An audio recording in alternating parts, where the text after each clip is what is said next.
Larry sent me an email, and he basically said, we got to make sure that we don't seem like we're a couple of middle-aged, boring men.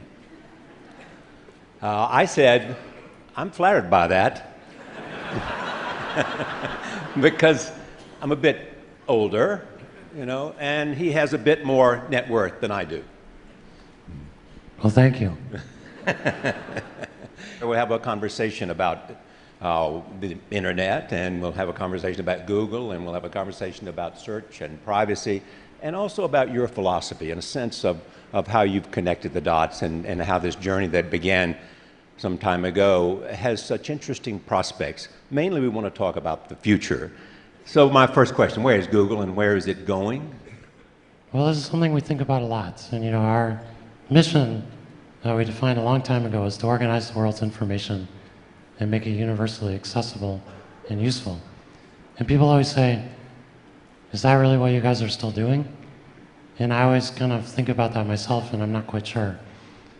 But actually, when I think about, you know, search, it's such a deep thing for all of us. You know, to really understand what you want, to understand the world's information. And we're still very much in the early stages of that, which is totally crazy. You know, we've been at it for 15 years already, but it's not at all done. When it's done, how will it be? Well, I guess, you know, I'm thinking about where we're going. You know, why is it not done? A lot of it is just computing's kind of a mess. You know, your computer doesn't know where you are, it doesn't know what you're doing, it doesn't know what you know. And a lot of what we tried to do recently is just make your devices work, make them understand your context. Google Now, you know, knows where you are, knows what you might need. So really having computing work and understand you and understand that information, we really haven't done that yet. Still very, very clunky. Tell me, when you look at what Google is doing, where does DeepMind fit? Yeah, so DeepMind is a company we just acquired recently. It's in the UK. Maybe first I'll tell you the way we got there, okay. Which was, you know, looking at search and really understanding, trying to understand everything, and also make computers not clunky and really understand you. Like voice was really important. And we said, well, what's state of the art in speech recognition? It's not very good. Yeah. You know, it doesn't really understand you. So we started doing machine learning research to improve that. That helped a lot. And we started just looking at things like YouTube.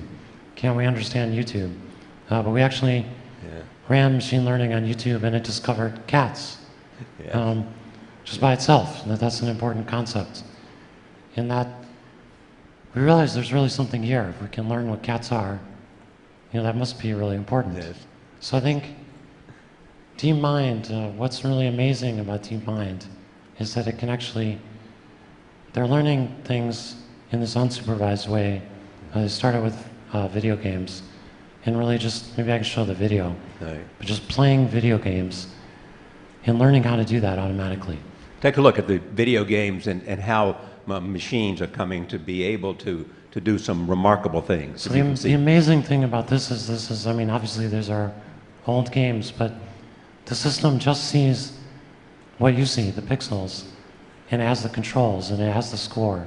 And it's learned to play all of these games, same program, it's learned to play all of these games with superhuman performance. We've not been able to do things like this with computers before.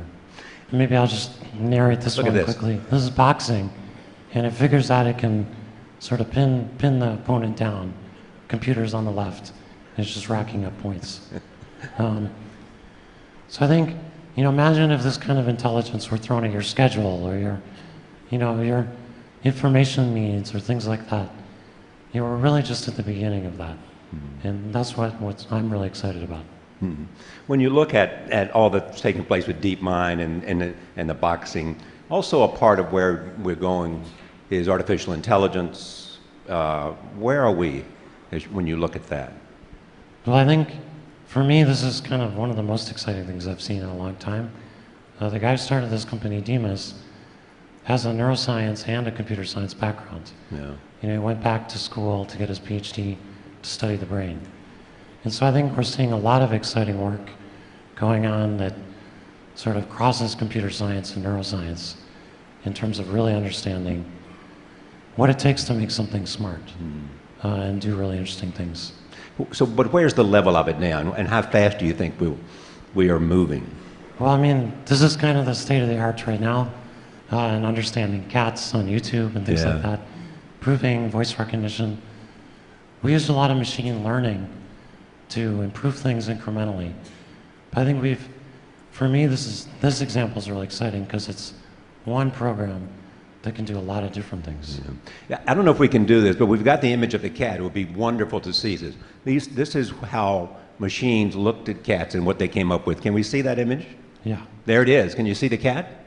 Designed by machines, seen by machines. That's right. So this is learned from just watching YouTube. And there's no training, no notion of a cat, but this kind of concept of a cat is something important that you would understand, and now that the machines can kind of understand. Yeah, maybe just finishing also on the search part. I started with search, really understanding people's context and their information. I did have a video I wanted to show quickly on that that we actually found in Anderson. Yes. Not long ago, I planted a crop of potatoes. Then suddenly they started dying one after the other. Checked out the books and they didn't tell me much. So I went and I did the search. Potato diseases. One of the websites told me that ants could be the problem. It said sprinkle wood ash over the plants. Then after a few days, the ants disappeared. I got excited about the internet. I have this friend, he really would like to expand his business. So we went with him to the cyber cafe and we checked out several sites. When I met him next, he was going to put a windmill at a local school. I felt proud because something that wasn't there before was suddenly there. I realized that not everybody can be able to access what I was able to access. I thought that I need to have an internet that my grandmother can use. And so I thought about a notice board, a simple wooden notice board. When I get information on my phone, I'm able to post the information on the notice board. So it's basically like a computer. I use the internet to help people. I think I'm searching for a better life for me and my neighbors. So many people have access to information, but there's no follow-up to that. I think a follow-up to that is our knowledge. When people have the knowledge, they can find solutions without having to be helped out. Information is powerful, but it is how we use it that will define us.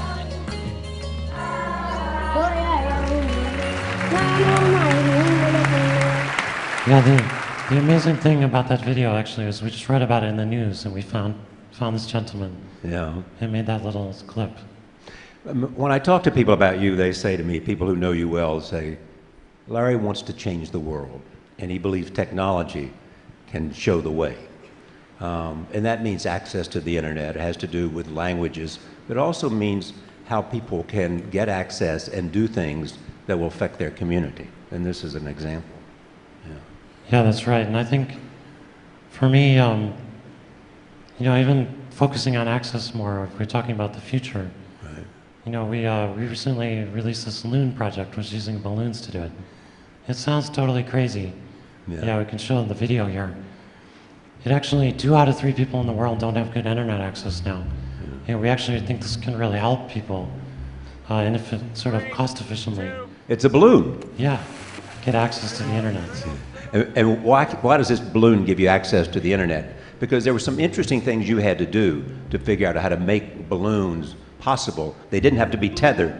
Yeah, and this is a good example of kind of innovation. Like, we've been thinking about this idea for 5 years or more before we started working on it. But it's just really, how do we get access points up high cheaply? Yeah. And normally you have to use satellites and it takes a long time to launch them. But you saw there how easy it is to launch a balloon and get it up. And actually, again, it's the power of the internet. I did a search on it, and I found 30, 40 years ago, someone had put up a balloon and had gone around the Earth multiple times. Yeah.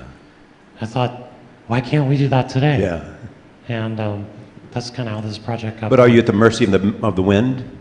Yeah, but it turns out we did some weather simulations, which probably hadn't really been done before. And if you control the altitude of the balloons, which you can do by pumping air into them in other ways, you can actually control roughly where they go. And so I think we can build a worldwide mesh of these balloons that can kind of cover the whole planet. Before I talk about the future and transportation, where you've been a nerd for a while, and this fascination you have with transportation and automated cars and bicycles, let me talk a bit about what's been the subject here earlier with Edward Snowden. It is security and privacy. You have to have been thinking about that. Yeah, absolutely. I saw the picture of Sergey with Edward Snowden yesterday. Some of you may have seen. But I think, for me, I guess, privacy and security are a really important thing. We think about it in terms of both things. And I think that you can't have privacy without security. So let me just talk about security first, because you asked about Snowden and all of that. And then I'll say a little bit about privacy.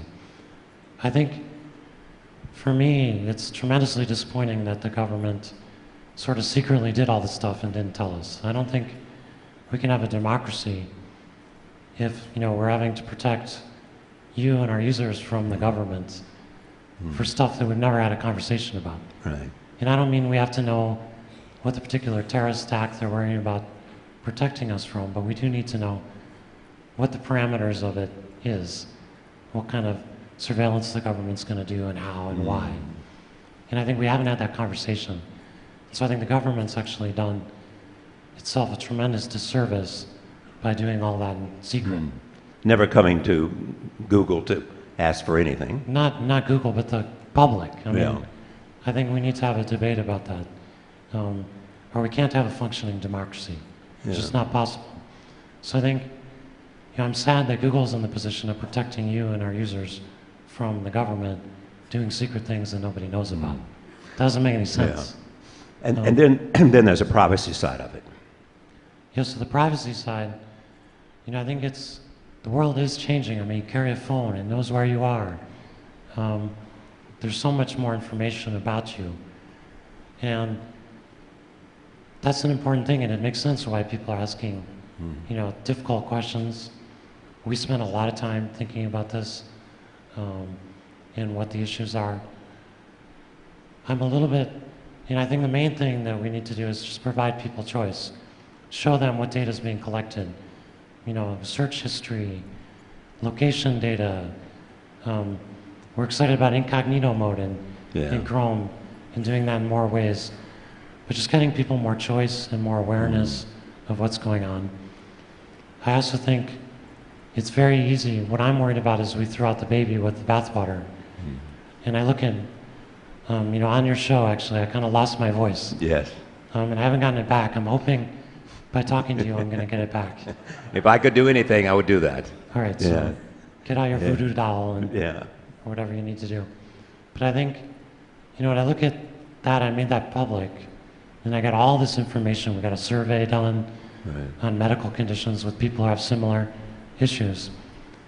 And, I look at medical records and I say, wouldn't it be amazing if everyone's medical records were available anonymously to research doctors?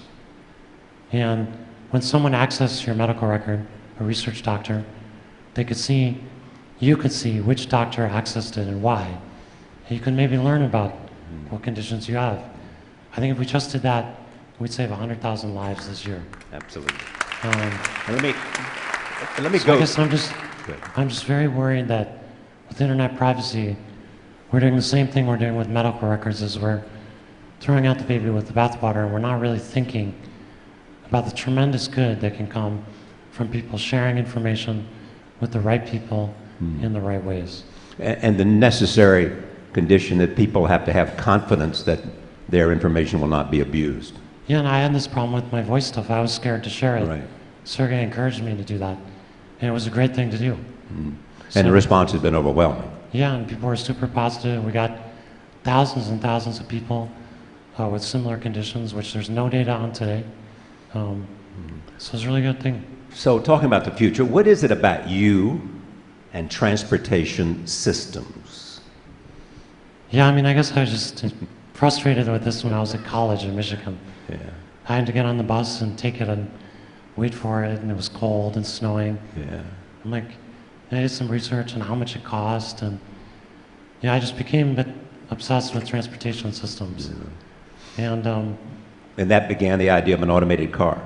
yeah, about 18 years ago, I learned about people working on automated cars, and I became fascinated by that. And again, it takes a while to get these projects going, but I'm super excited about the possibilities of that improving the world. There's 20 million people or more injured per year. Yeah. It's the leading cause of death for people under 34 in the U.S. So you're talking about saving lives. Yeah, and also saving space and making life better. Los Angeles is half parking lots and roads, half of the area. And most cities are not far behind, actually. And I mean, it's just crazy that that's what we use our space for. And how soon will we be there? I mean, I think we can be there very, very soon. I mean, we've driven, well over 100,000 miles now, totally automated. I think I'm super excited about getting that out quickly. But it's not only, you're talking about automated cars, you also have this idea for bicycles. Well, at Google, we got this idea that we should just provide free bikes to everyone. Yeah. And that's been amazing. Most of the trips, you just see bikes going everywhere, and the bikes wear out. They get used 24 hours a day. But you want to put them above the street, too. Well, I said, how do we get people using bikes more? Yeah. And we may have a video here. yeah, let's show the video. Right. I just got excited about this.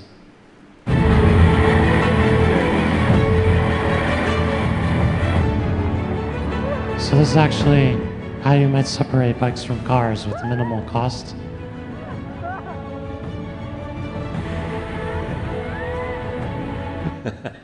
Anyway, it looks totally crazy, but I was actually thinking about our campus and working with the cities and stuff, and just trying to get a lot more bike usage.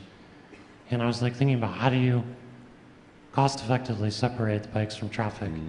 And I went and searched, and this is what I found. And we're not actually working on that particular thing, but it gets your imagination going. All right. Let me close with this. Give me a sense of the philosophy of your own mind. I mean, you have this idea of 10x. I mean, you don't simply want to go in some small, measurable arena of progress. Yeah, I think, many of the things we just talked about are like that, where they're really I almost use the economic concept of additionality, which means that you're doing something that wouldn't happen unless you're actually doing it. And I think the more you can do things like that, the bigger impact you have. And that's about doing things that are, people might not think are possible. And I've been amazed, the more I learn about technology, the more I realize I don't know. And that's because it's technological horizon, the thing that you can see to do next. The more you learn about technology, the more you learn what's possible. You learn that the balloons are possible because there's some material that will work for them. What's interesting about you two, though, for me, is that we have lots of people who are thinking about the future. And they're going and looking and they're coming back, but we never see the implementation.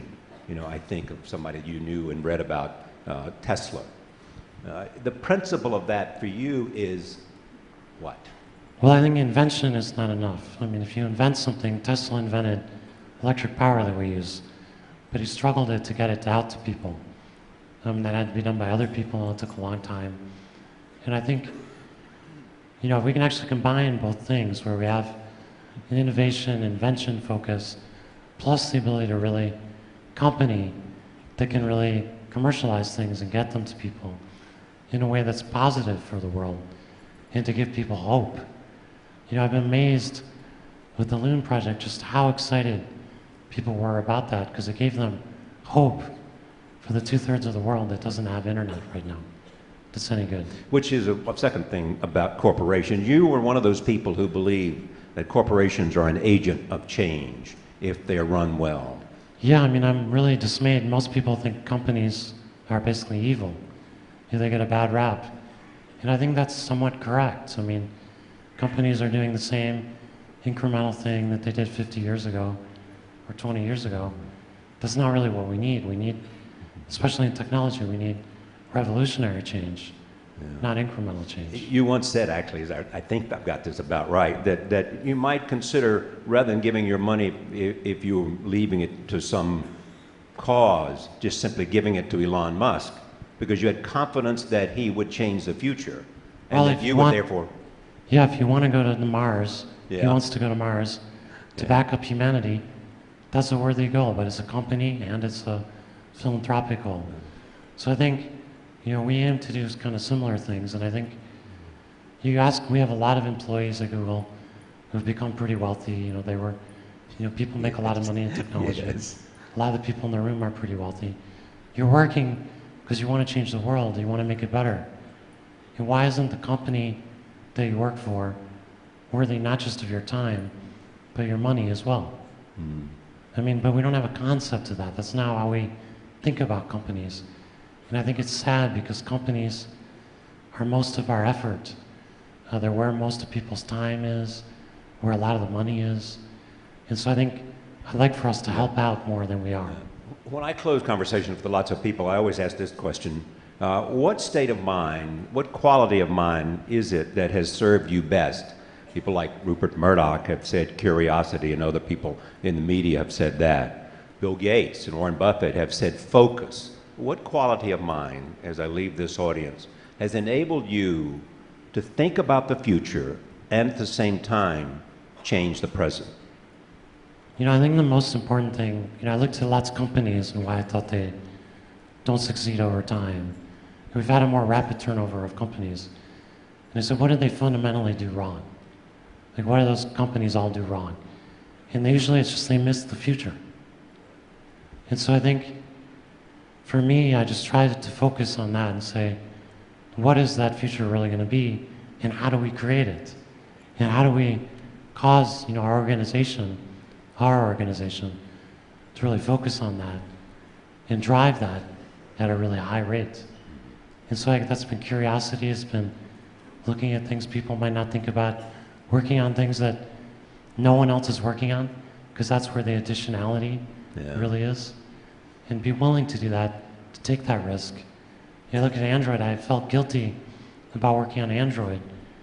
When it was starting, it was a little startup we bought. It wasn't really what we were really working on. I felt guilty about spending time on that.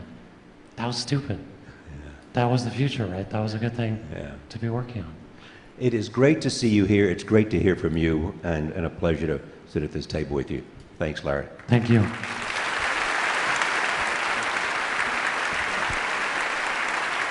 Larry Page.